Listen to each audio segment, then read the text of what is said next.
பகைமை உள்ள இடத்தில் பாசத்தை வளர்க்கவும், பகைமை உள்ள இடத்தில் பாசத்தை வளர்க்கவும், வேதனை நிறைந்த மனதில் மன்னிப்பு வழங்கவும், கலக்கம் அடையும் வாழ்வில் நம்பிக்கை ஊட்டவும், அமைதியின் தூதனாய் என்னையே மாற்றுமே. அமைதியை உங்களுக்கு விட்டுச் செல்கிறேன், என் அமைதியையே உங்களுக்கு அளிக்கிறேன்.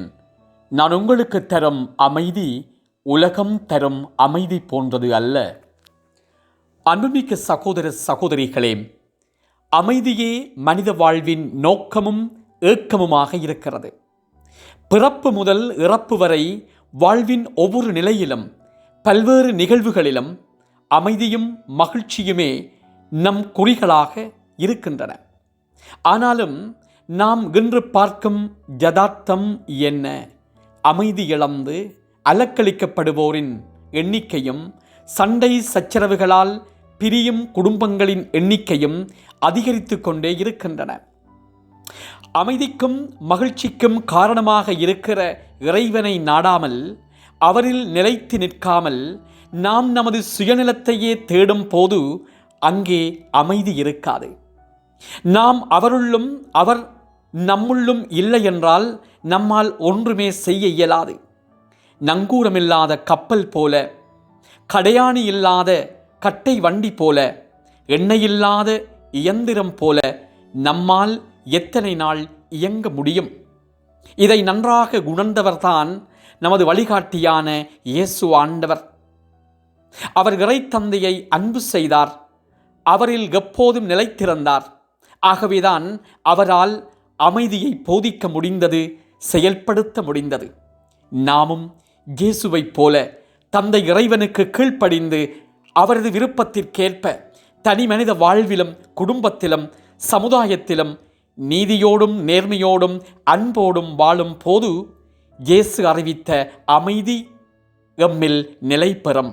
ஆனால் அவ்வாறு செயல்படும் போது இன்னல்களும் இடர்களும் சோதனைகளும் கண்டிப்பாக வரும். அவை இயேசுவுக்கும் வந்தன.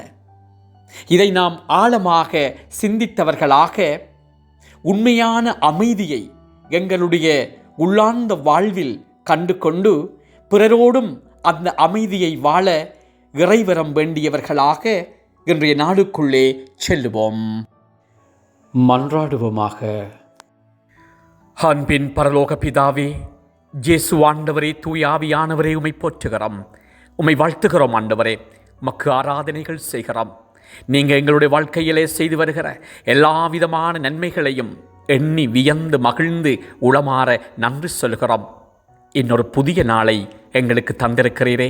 இந்த நாள் முழுவதும் உம்முடைய அன்பு பிரசன்னத்தை நாம் அனுபவிக்க செய்திடலாம். ஆண்டவரே, இன்றைய நாளில் நாம் செய்ய இருக்கிற வேலைகளை ஆசீர்வதியும், எமது குடும்ப வாழ்வை ஆசீர்வதியும். குடும்பத்தில் உள்ள ஒவ்வொருவரும் அன்பு கொண்டு வாழ, ஒற்றுமையோடு வாழ எங்களுக்கு ஆசீர்வாதம் தாரும். ஆண்டவரே, நாம் சிந்திப்பவை, நாம் செய்ய இருப்பவை அனைத்தும் வெற்றியில் நிறைவேறச் செய்திடலாம். மேலாக நாம் என்றும் உமக்கு பிரமாணிக்கமாக வாழ எங்கள் ஒவ்வொருவரையும் கரம் பற்றி வழிநடத்தும் நல்ல தந்தையே. ஆமேன், ஆமேன். பகைமை உள்ள இடத்தில் பாசத்தை வளர்க்கவும், பகைமை உள்ள இடத்தில் பாசத்தை வளர்க்கவும், வேதனை நிறைந்த மனதில் மன்னிப்பு வழங்கவும், கலக்கம் அடையும் வாழ்வில்